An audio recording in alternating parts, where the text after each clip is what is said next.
नमस्कार मु Deepti दीप्तिस full lab को आपण मानकु बहुत बहुत स्वागत। आज आम बनैबा गोटे स्पेशल मसला घोल दही बा आपण एटा को मसला छास भी कहि परिबे बा मसला बटर मिल्क भी कहि परिबे।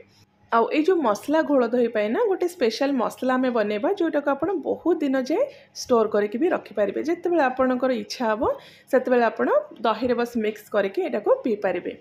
आउ सबुटु बड़ जिंस हैला नॉर्मल घोल दही बा नॉर्मल बटर मिल्क टू एटा टिके डिफरेंट रहिबो। आशा करुच्ची पसंद आसिबो समस्त को स्किप करंतुनी बिल्कुल भी वीडियो को पूरा शेष जाए देखंतु। रेसिपी पसंद आसिले प्लीज वीडियो को लाइक आउ शेयर कर दियंतु। तो फास्ट आम ये जो घोल दही बा बटर मिल्क पाई जो मसलाटा बनैकी रेडी करदबा। गैस ऑन करके ये देखंतु गोटे पैन मु गरम करिछि सेथिरे आम 2 बड़ चमच दबा गोटा जीरा ता सहित 1.5 चामच पाखापाखि ये नवा गोटा धनिया जी परिमाण आप जीरा ने ताठू टिके कम ने धनिया आउ ये देखु अधा चामच रु टिके कम नवा आम पान महुरी ता सहित अधा चामच पाखापाखि नवा जुआणी। बहुत ही बढ़िया आमर पेट पाई जुआणी और पान महुरी खरा दिन स्पेशली। तापर ये देखो 15 ରୁ 20टा मु गोलमरीच नहीं आईटी गोटे छोट खंड डालचीनी सहित गोटे रु 2टा आम नवा लवंग। तो ये जो मसलाटा आम बनैबा ना स्पेशली खरा दिन बहुत ही बढ़िया। एक तो डाइजेशन पे आमर सब जिनस गुड़ाक हेल्प करिवो ता सहित पेट पूरा ठंडा रखिवो। तो ये सब जिनस को ये आम लो फ्लेम रे टिके समय भाजी नवा पाखापाखि 2 ରୁ 3 मिनिट पे आम ये भाजवा। आउ जितेबाला मसलार कलर एमती हल्का चेंज हो गोटे भल बास्ना आसब ना तापर गैस फ्लेम को आम बंद करदे। तो ये देखो आमर मसलार कलर हल्का चेंज हो बढ़िया बास्ना आसूची। तो गैस फ्लेम को ये बंद करदे। आउ ये जो मसला सबको आम गोटे प्लेट को एमती बाहर करदे कहीं जब आप से पैन रे रखिए तो से जो गरम रे पैन रो गरम रे मसला आउ टिके भाजी होगी कड़ा हो। तो एबे आम जो मसलाटा को टिके ठंडा करदे। ठंडा हो सारा पर एमती गोटे मसला बटा ग्राइंडर जार नहीं आम पूरा फाइन करके पाउडर बनईदे।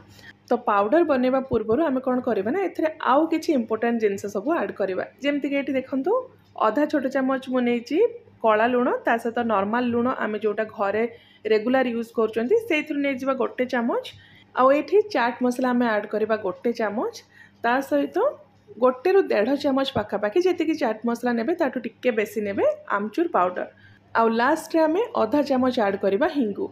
ये जो मसला सब आम ए मिक्स कर कौन भी मसला आप स्किप करेंगे जदि आप प्रॉपर टेस्ट पाइबापी चाहते सबू जिनस ए मिक्स करेंगे। आ पूरा लास्ट आम ए कि सुखिला पुदीना पत्र को मिक्स करवा। तो ये जो पुदीना पत्र आप देखुं धोईकी मु माइक्रोवेव रे 3 मिनिट रखी जाइली। तो ये टाइप देखो पूरा क्रिस्प हो जाए पूरा गुंड हो जाऊँगी। आ माइक्रोवेव जदि ना तो आप कौन करेंगे ना खरारे भी गोटे दिन रखिदेवे नले बिना खरारे छाई आप फैन तले रखिदेवे 2 दिन पत्रटा आपंकर पूरा एमती सुखिकी गुंड हो। तो ये सुखिला पुदीना पत्र आम पाखापाखि 2 बड़ चामच यूज करवा। फास्ट आम एमती गुंड करदे मापिबा सुविधा हम। तो 2 बड़ चामच आम पुदीना पत्र गुंड यूज करवा बा सुखिला पुदीना पत्र ऐड करवा। तापर सबू जिनस को आम भल भाव ये गुंड बनईदे पूरा फाइन करके आप ग्राइंडिंग करदे। तो ये जो मसलाटा को आप गोटे एयरटाइट कंटेनर रे भरिकी 6 ରୁ 7 मास जाए आराम से स्टोर करके रखिपारे बिल्कुल भी खराब हेनी। आउ जिते बड़े भी आपणकर मसला घोल दही पीवाई इच्छा हे बस आप मसलार दही सहित जी आपको दरकार से हिसाब से मिक्स करके यहाँ को पी पारे। तो ये मुझे गोटे एयरटाइट कंटेनर यहाँ को भरी दूसरी सब मसला को तापर लेबलिंग कर दूसरी जमीक अलग मसला सहित यहाँ मिक्स न हो। तो ये आमर छास मसला पूरा रेडी हो गला। एबे एटा को आम साइड रखिदे दरकार मुताबक आम यहाँ को यूज करवा। तो नेक्स्ट आम कौन करवा ना जो ग्राइंडर जार आम मसला गुंड करथिले से ग्राइंडर जार आम 2 ରୁ 3टा नहीं कंचा लंका टेस्ट हिसाब से राग हिसाब से आप यूज करेंगे। तापर छोट खंड अदा ताको आम छोट छोट खंड करके ए पकईदे। आठी 4 ରୁ 5 चामच आम नहीं फ्रेश पुदीना पत्र ता सहित अल्प किसी धनिया पत्र भी ऐड करवा।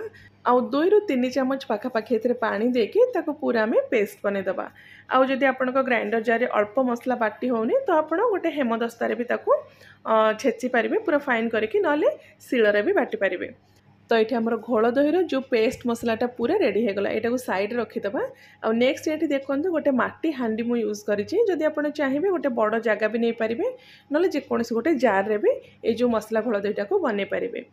तो ये आम से जो जगार 4 ରୁ 5 बड़ चामच देदेबा दही आ दहीटा आप एमती ने जमी हल्का खटा थी से आमर जो घोल दही बटर मिल्कटा बहुत ही टेस्टी बन।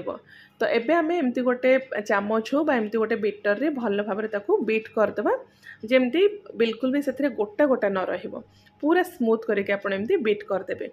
तापर आम जो पेस्ट बनई धनिया पुदीनार से पाखापाखि 2 बड़ चामच आम ए मिक्स करवा आपण टेस्ट हिसाब से एडजस्ट करके आप कम बेसी करके जो मसला पेस्टा को नहीं पारे। तो मसला पेस्टा दे सारापर दरकार मुताबक आम ए पानी ऐड करवा। ये जो पानी आप ने पूरा ठंडा पानी यूज करेंगे आ घोल दही आपन को जमती दरकार मोटा पतला से हिसाब से ये पानी ऐड करेंगे। नेक्स्ट जो छाछ मसला आम बनई आमर जो बटर मिल्क मसला घोल दहीर मसला से पाउडर मसला 1 ରୁ 2 चामच आम ए मिक्स करवा ये जो मसला गुंड को भी आपण टेस्ट हिसाब से आप एडजस्ट करके मिक्स करेंगे। मुझे लुण एवं ऐड करूनी कहीं मसला गुंडे भी आम लुण मिक्स करते आप एडजस्ट करके आपण टेस्ट हिसाब से आप मिक्स करेंगे। तो सबू जिनस को ये मिक्स कर सारापर आमर जो मसला घोल दही पूरा रेडी होगला यहाँ को आप एमती भी पी पारे। किंतु आज आम गोटे स्पेशल मसला घोल दही बनवा से देखु गोटे छोट बोल मु रखी दही भितर तापर गोटे निया खंड को गोटे अंगार को एमती निया लगे आम से बोल उपर रखीदे तापर 1/4 चामच पाखापाखि आम घी बा तेल ऐड करवा तुरंत आप गोटे लीड बंद करदे एमती पूरा कवर करदे जदि आप चाहिए गोटे एल्युमिनियम फॉइल रे भी रैप करें। तो एमती आम पूरा 2 ରୁ 3 मिनिट रखीदे छाड़ीदे जमती ये जो स्मोकटा पूरा आमर जो मसला घोल दही भितर मिक्स हो। तो 2-3 मिनिट पर आम से बोल को पूरा आराम से बाहर करदे। तो ये जो स्पेशल घोल दहीटा ना तार टेस्ट पूरा अलग गोटे स्मोकी फ्लेवर ए थाए। देखो लास्ट रे एडजस्ट करके आप लुण ऐड करदे रेगुलर लुण मुझे नहीं कला लुण मिक्स करी तो आपण टेस्ट हिसाब से आप लुणटा को ये बैलेंस करके मिक्स करें। तो आमर स्पेशल स्मोकी फ्लेवर ये मसला घोल दही पूरा रेडी होगला। तो ये जो स्पेशल स्मोकी फ्लेवर मसला घोल दहीटा ना स्पेशली आपन को राजस्थान साइड बा उदयपुर साइड रे मिल जिवो जेकोसी होटल बा रेस्टोरेंट को आपन जिबे स्मोकी फ्लेवर मसला घोल दही आपन मागिबे बा मसला छाछ आपन मागिबे आपन को आराम से सेठी मिल जिवो। बहुत ही यूनिक टेस्ट और फ्लेवर एथिरे थाए। निश्चय आपन थरे खरा दिन रे ट्राई करंतु। सर्व करबा पूर्वरु अल्प किछि आपण आइस क्यूब सेथिरे दे देबे तापर ग्लास रे आपण जेतिके आपण को मसला छाछ दरकार सेतिके आपण देकी ऊपर एमती अल्प से जो मसला में पाउडर मसला बनैथिले सेथिरो अल्प टिके छिंची दबा ता सहित अल्प किछि धनिया पत्र और पुदीना पत्र रे आमे गार्निश करके सर्व करबा। तो आशा करुच्ची रेसिपीटी पसंद आसथिबो समस्तंकु। अलग अलग प्रकार आपण घोल दही बने कि पीथिबे किंतु एई प्रोसेस रे थरे आपण बने कि पियंतु केमती लागला आपणकर मतामत भी मो सहित शेयर करंतु। तो मु आउ थरे आपण मानक पई गोटे बहुत ही बढ़िया नुआ रेसिपी नेक आसीबी। Till then take care and bye bye.